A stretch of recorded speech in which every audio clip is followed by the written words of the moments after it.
Looking for the next big real estate hotspot outside Metro Manila? You might want to pay attention to Tansa, Cavite.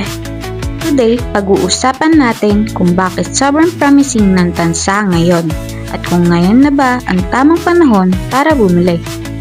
Ang Tansa ay isa sa pinakamabilis umunlad na bayan sa Cavite.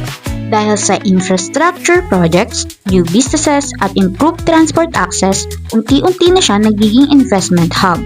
Tumataas na din ang property value dito taon-taon. Pero compared sa mga kalapit na bayan tulad ng Imus o Bacoor, mas affordable pa rin dito sa Tansa. Ang daming developers na ang pumapasok sa Tansa, may mga bagong subdivisions, commercial hubs at modern communities. At kung investment-ready community ang hanap mo, check out sa Via Parkway. Isa ito sa pinaka-promising na developments dito sa Tansa. Tatagpuan sa Barangay Santol, Tansa, Cavite, ang Via Parkway ay isang master plan community na may modern homes, green open spaces at malapit sa key locations. Gusto mo ba ng property tour sa Via Parkway o gusto mong malaman ang other investment options dito sa Tansa, Cavite?